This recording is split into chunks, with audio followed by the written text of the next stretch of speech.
Evangelho de Jesus, conforme escreveu João, capítulo de número 20, versículo de número 24, diz o seguinte: Mas Tomé, um dos 12, chamado Dídimo, não estava com eles quando veio Jesus. Portanto, os outros discípulos diziam-lhe: Nós vimos o Senhor.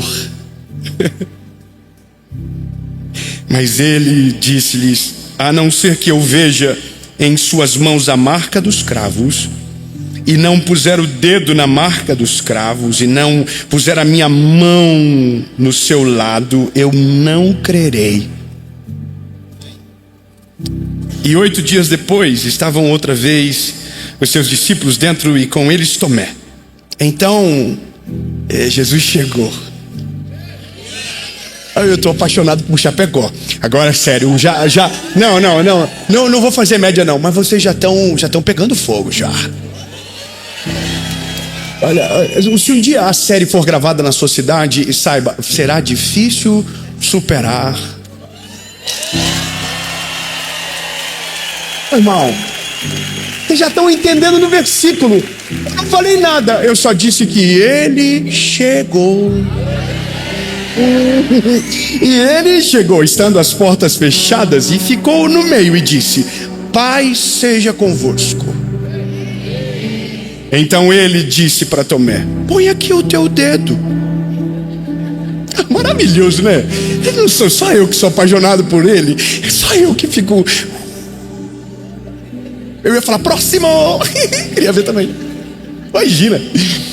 Põe aqui o teu dedo e vê as minhas mãos. Põe aqui a tua mão e ponha no meu lado.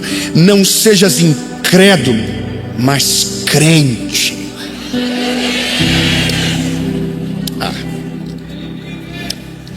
Ai. Com licença, obrigado. Jesus é o médico dos médicos, Senhor dos senhores, advogado dos advogados. Amém. Inteligente, brilhante, incrível, insuperável, incomparável, e ressuscitou dos mortos. Ao terceiro dia ele ressuscitou. Mas a gente não pode se esquecer que pelo menos 4 dias antes ele estava no Monte das Oliveiras chorando, suando lágrimas de sangue, saía pelo corpo dele. Eu tenho um amigo meu que é médico, o Dr. Domingos, que é um dos nossos arões da nossa associação. É uma pessoa que Jesus salvou e, por ser médico, ele se encontrou num caminho de provar cientificamente, por todas as vastas provas que existem sobre a crucifixão de Cristo, o quão doloroso foi o que ele passou. E conversando com ele, muito pouco, chega uma hora que a gente diz assim: tá bom, não precisa falar mais, tá bom. Vai te dando um incômodo, vai te dando náusea, porque ele vai dizendo sobre cada coisa. Quando ele fala sobre o suar gotas de sangue, isso é algo tão inédito que poucas vezes no mundo isso aconteceu em alguém. É o nível mais alto de angústia que um ser humano pode viver. Ele vai falar sobre os açoites, ele vai falar sobre tudo que Jesus viveu. E eu não sei você, mas esse é um dia que, se eu sou Jesus, eu ia querer esquecer. Porque ele não estava lá porque era culpado, ele não estava ali porque era, sabe, merecedor daquilo. Pelo contrário, aquela cruz era nossa, aqueles cravos eram nossos. E ele não morreu pelos seus admiradores, ele morreu por aqueles que zombavam, por aqueles que até hoje zombam dele, desacreditam dele, blasfemam o nome dele. Ele não morreu pelos bons, ele morreu por nós, pelos maus. E essa memória era para ser tirada da cabeça dele. Mas a coisa incrível é imaginar que Jesus mesmo sendo Deus, podendo apagar dele as marcas, deixou nele as marcas. Jesus poderia colocar a mão e declarar, e na verdade no caso dele era decretar, que todas as marcas saiam, que as marcas dos cravos desapareçam. Mas aquelas marcas eram parte da mensagem. Um irmão entendeu, eu vou talvez então aplicar melhor. As marcas que você carrega são partes da sua mensagem. Aquilo que você acha que deve esconder, às vezes é exatamente aquilo que você deve mostrar. Mas é óbvio que o ponto é que nós às vezes não estamos curados para mostrar. Nós estamos sorrindo por fora e sangrando por dentro. Nós estamos dando meios testemunhos, contando meias histórias, porque por mais que Jesus já entrou em nós, ainda tem áreas da nossa vida que a gente não foi curada. A gente não foi curado. E assim como Jesus, o que mais dói talvez é porque nós não tínhamos culpa do que estávamos passando. Éramos completamente inocentes, mas ainda carregamos aquilo dentro de nós, como se fôssemos culpados, como se fôssemos autores. E a gente anula o fato de que não tínhamos às vezes escolha, que às vezes éramos só um escravo no meio de uma decisão que não tínhamos tomado. E eu vou falar porque estou dizendo isso para você. Porque as pessoas sorriem no feed e sangram nos directs. Eu abro a minha rede social e vejo os paradoxos do que alguém posta e do que alguém escreve, do que alguém conta e do que de fato vivem. E às vezes é uma distância tão abismal que você não consegue acreditar, mas é verdade. E a graça de uma palavra como essa é porque primeiro nos faz colocar a mão na nossa consciência, porque muitas páginas da nossa vida que Cristo já virou, nós ainda estamos insistindo nelas. Muitas coisas que Jesus já esqueceu, nós ainda estamos lembrando delas. Muitas das coisas que Deus já nos perdoou, nós ainda estamos nos autoflagelando. Nós ainda estamos lá, cutucando a ferida. Já era para ter cicatrizado, mas todas as vezes nós colocamos a mão e não deixamos a ferida secar. E eu preciso te dizer que às vezes isso é só a gente não querendo ir além, ou pelo medo de avançar, cultivamos as nossas feridas para justificar o nosso fracasso. Cultivamos as nossas dores para dizer por que não conseguimos. E nunca somos o culpado, sempre é o outro. Mas Jesus já chegou na nossa história, já liberou o bálsamo de cura. Mas às vezes, ao invés de nós deixarmos o bálsamo chegar na ferida, nós tampamos ela com as nossas mãos para que não seja curado. Porque me parece que a gente prefere a dor, porque a dor é como se fosse um castigo que a gente dá para nós mesmos. E é por isso que às vezes a gente está no mesmo lugar há tanto tempo. Porque mesmo podendo ser curados, nós não permitimos que a cura completa aconteça dentro de nós. E esse é o grande ponto da mensagem. Jesus, ele é pedagógico no que faz. Tomé não pediu para ele, mas ele conhecia o coração de Tomé. Tomé, vem cá, Tomé. Ele viu no olhar de Tomé, ele viu na fisionomia de Tomé. Tomé, vem cá, Tomé. Coloca a mão aqui, ó. Coloca a mão, enfia o dedo aqui, sente, tá aqui, ó. Eu vivi Coloca a mão aqui, Tomé. Coloca a mão, encosta, sente, olha de perto. Vai, Tomé, coloca a mão.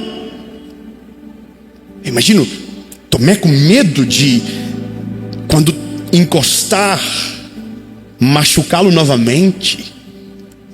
Mas essa é a diferença do que cicatriza de verdade. Aonde você cicatriza de verdade, ninguém consegue te machucar novamente no mesmo lugar.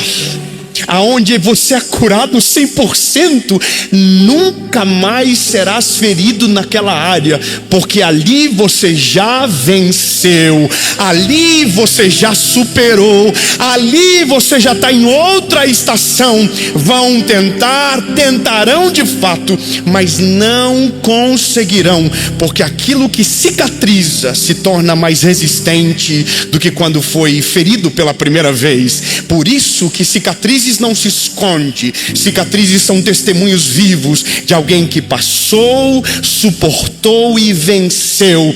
E quem passa, suporta e vence não deve se envergonhar. Pelo contrário, deve testemunhar em alta voz, para que aqueles que ainda estão feridos saibam: é possível ser curado, é possível ser restaurado, é possível viver um milagre completo. E se Ele pode, eu também vou conseguir.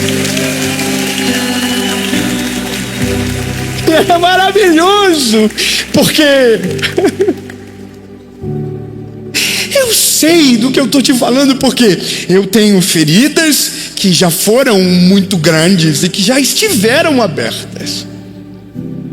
Existiam coisas dentro de mim que eu não poderia falar, porque se eu falasse a minha voz embargava, porque ainda doía. E quando a ferida não cicatriza, quando ela não sara, ela não agrega ao teu propósito, ela só atrasa o teu processo. Agora, quando ela sara, quando ela cicatriza, ela coopera para o bem daquilo que Deus está fazendo na sua história. Ela agrega ao seu testemunho, ela muda você de patamar. Aquele que agora antes via, agora não é só um espectador. É alguém que sentiu na pele, viveu, suportou e venceu. E a este é dado a autoridade de ministrar sobre aqueles que ainda estão caídos. Por isso que, na minha humilde opinião, para algumas coisas na vida, você só pode, ou melhor, deve falar, se você já viveu, se você já passou. Porque se você não viveu, se você não passou, é melhor calar-se. Porque o seu conselho não tem suor, o teu conselho não tem lágrima, o teu conselho não tem vivência. O teu conselho é frio, ele é anestesiado pela ausência de realidade. Agora é diferente quando alguém que já passou, suportou e venceu, levanta a voz no meio de todos. Todos precisam baixar a orelha para ouvir, porque quem cicatrizou, venceu de fato. Quem cicatrizou tem autoridade agora para ensinar. Quem passou, suportou e venceu, pode dar a aula necessária para que aqueles que ainda estão feridos sejam curados também. A gente vive num tempo assim, não é verdade? Que ricos que nunca enriqueceram, entendeu, não é verdade? Pessoas que nunca tiveram uma experiência com Deus, tentando explicar sobre uma teologia que, ao invés de colocar fogo nos olhos, torna a fé de muitos cética, gera cristãos orgulhosos.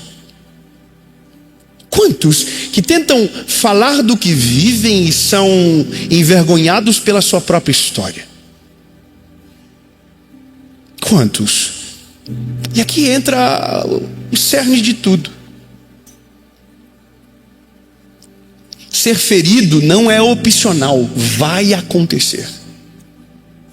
Ser ferido pela vida, pela história, pelos outros, não é opcional, vai acontecer. Agora, ser curado é uma escolha. Cicatrizar é uma escolha. E se você escolhe ser curado, você vai precisar abrir mão às vezes do teu orgulho, você vai ter que passar por cima das suas opiniões. Porque para que a cura seja completa, às vezes você vai ter que abrir mão da sua razão, da sua lógica, para deixar ir. Senão é você que vai sofrer para sempre. E é isso que Deus quer com você. Deus não quer que você ande sangrando, Deus quer que você ande curado. Deus não quer fazer uma obra incompleta em você, Ele quer completar todas as coisas em você. Deus não quer só uma área da sua vida, Deus quer toda a sua vida na palma da mão dEle. Porque se Ele tiver o governo da sua história, tudo será completamente diferente. Então está na hora de você dizer: Jesus, está tudo certo, meu espírito já está contigo, mas a minha alma ainda tem janelas que eu não abri para você. Ainda tem coisas do meu coração que eu não deixei você governar. Ainda tem coisas na minha vida emocional que eu não superei. Eu preciso ser curado. Eu preciso de cura. E eu quero que você entenda que quando você cura, não é só sobre o que os outros experimentarão a partir do teu testemunho. É o que você vive depois de ser curado. É o que você experimenta. Eu me lembro que quando eu comecei a falar do meu relacionamento com o meu pai, eu tinha uma coisa na minha cabeça, que aquela realidade só acontecia dentro da minha casa, e que eu era um em 1 milhão que vivia rejeição e algumas palavras de maldição que recebia, até o dia que eu fui curado e falei, e descobri que tem milhões de pessoas que passam a mesma dor que eu passei, mas que ainda não curaram como eu curei. Então, às vezes, aquilo que a gente quer esconder é exatamente aquilo que o mundo precisa. É exatamente aquilo que as pessoas estão esperando de nós. É exatamente aquilo que o teu filho precisa de você. É exatamente aquilo que a tua família precisa de você. É exatamente isso que eles precisam. Só que só dá para ser algo real se for 100% curado. Eu entendi que a pregação do Evangelho, ela produz obras automáticas, mas outras elas são gradativas. A salvação em Cristo, ela é automática.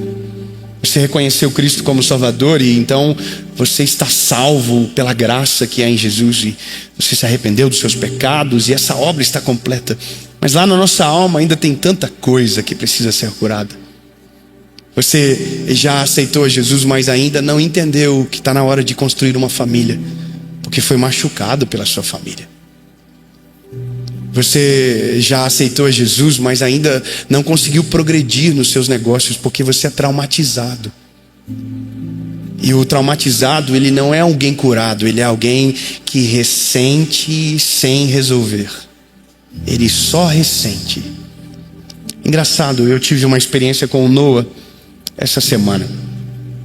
O Noah é o meu filho do meio, e a gente estava no carro vindo de viagem, e a gente estava conversando que eles iriam fazer alguns exames normais, rotineiros, e o Noah começou a chorar.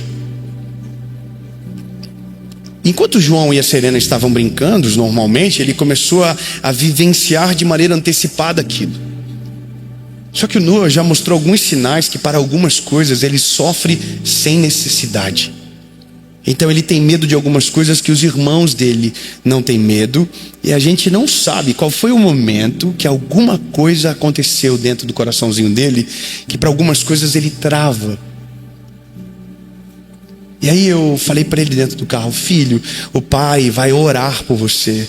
A gente vai orar, filho, para você conseguir descobrir. E a gente talvez vai levar você num psicólogo, para você abrir o seu coraçãozinho. Às vezes o papai e a mamãe não conseguem te entender, ou você não consegue se expressar, mas a gente vai te ajudar. A gente vai descobrir, porque você é forte, você é corajoso, você é amado, você é escolhido. E aí ele ficou ali no carro e ficou remoendo aquilo. E aí chegamos em casa e na hora da oração, eu peguei a mão dos dois, eu sento no meio das duas camas, eles dormem juntos, e orei pelos dois, e a oração não foi tão longa, foi uma oração, e orei por eles, e aí terminamos, e a palavra de sempre: em paz me deito, logo pego no sono, porque o Senhor está do nosso lado. E eles declaram quem eles são: forte, corajoso, amável, escolhido. E aí eu disse: agora quem vai orar primeiro? Mesmo depois de eu ter orado, eu gosto de ouvir a oração deles. Eu gosto também que eles rasguem o coraçãozinho deles. E às vezes saem pérolas extraordinárias. E o Noah começou a orar e ele começou a dizer assim: Jesus, tira o medo de mim.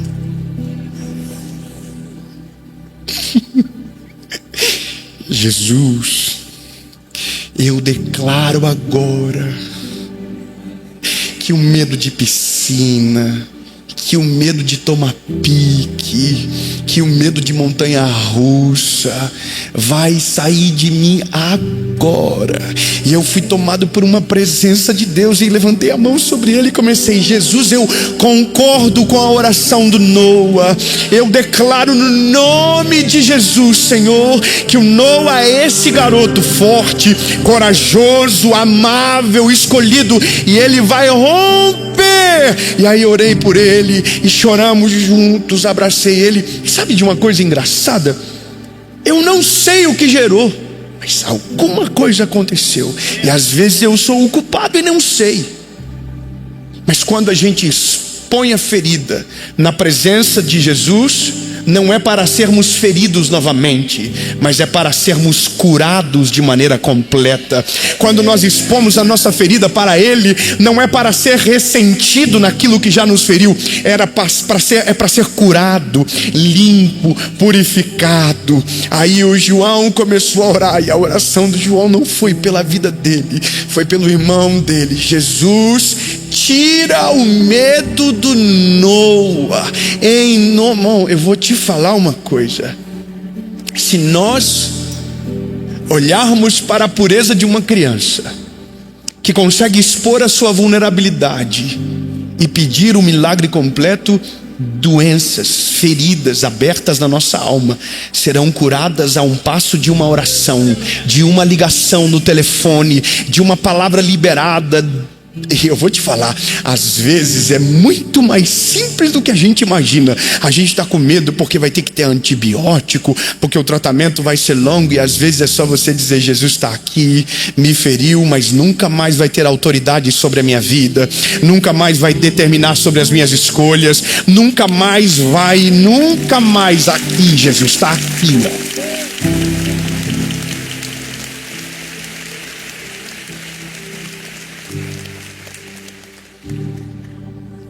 Quando Jesus expõe a ferida dele, ele está resolvendo a fé de Tomé.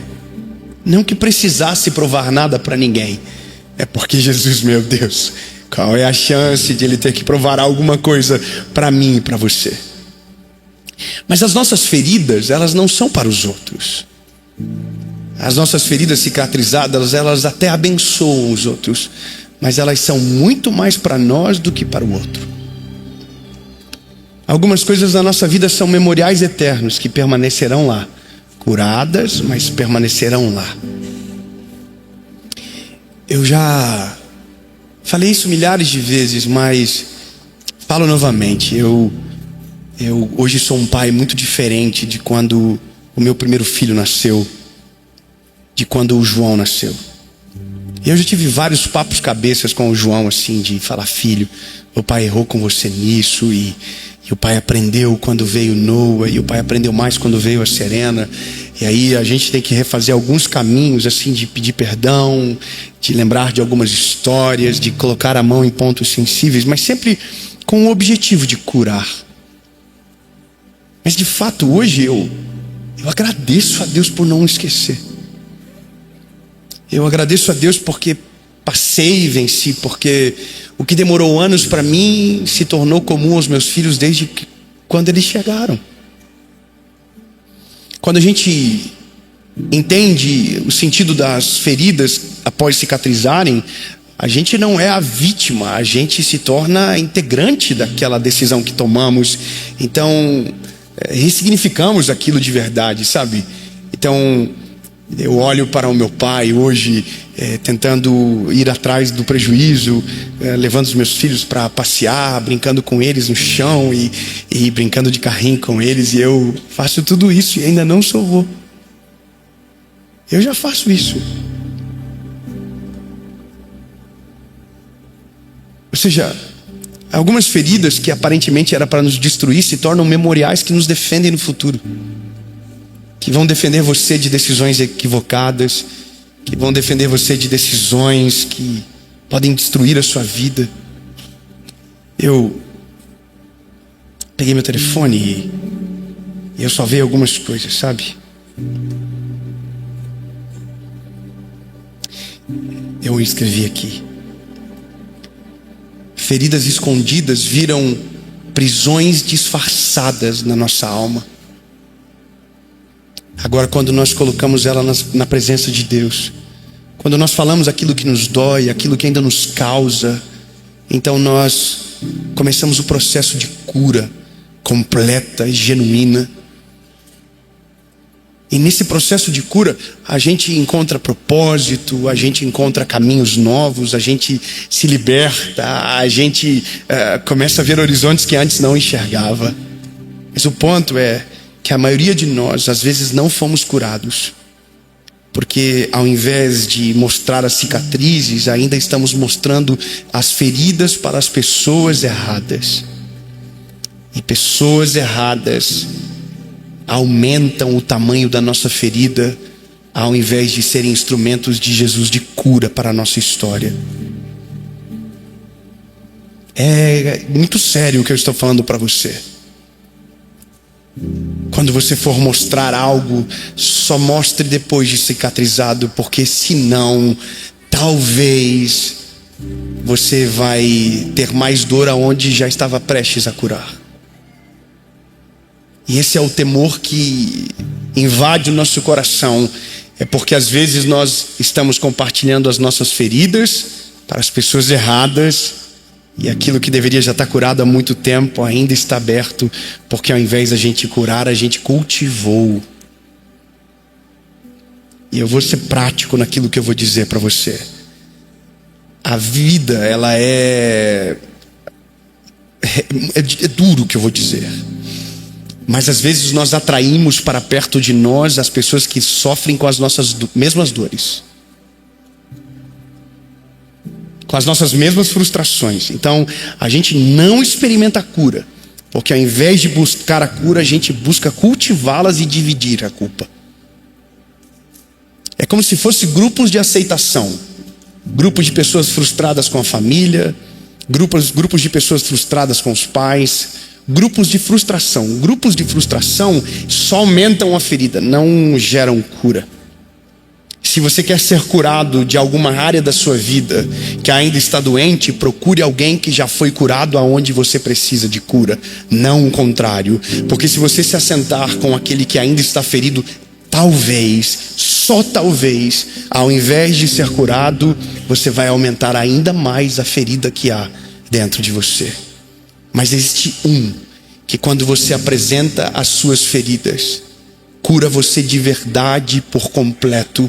Ele não usa a sua dor contra você, ele usa a sua dor a favor de você. Eu quero declarar no nome de Jesus que toda ferida que ainda não cicatrizou dentro de você, de rejeição, de culpa, seja lá qual for, Jesus vai promover a cura completa.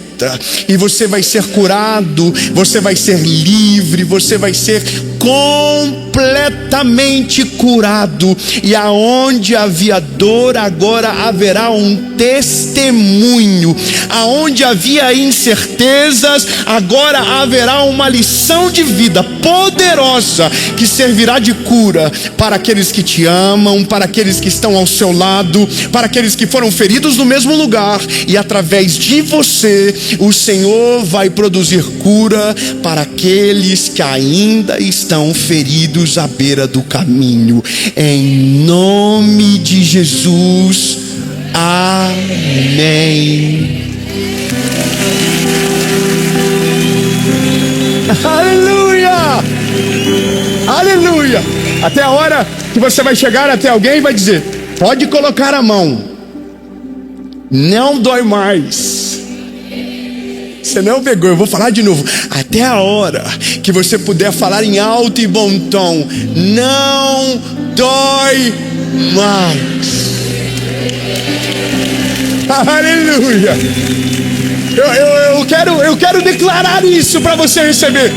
Em nome de Jesus. Eu quero falar num tom brando, num tom que você nunca vai esquecer. Vai chegar uma hora que você vai falar em alto e bom tom: não dói mais.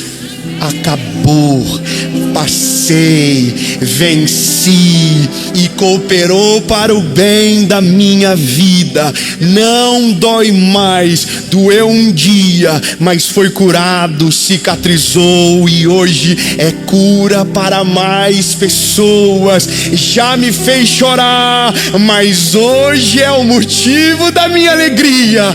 Em nome de Jesus. Amém. Jesus, nós agradecemos porque o Senhor cura, o Senhor liberta, o Senhor transforma. Obrigado, Jesus. Obrigado porque a tua palavra é cura para nós e nós não ficaremos mais uma estação à mercê das nossas feridas. Nós seremos curados de maneira completa. Nós iremos viver o milagre completo e aquilo que teríamos vergonha ou que talvez esconderíamos agora será parte da nossa história e parte da nossa mensagem. Em nome de Jesus. Amém.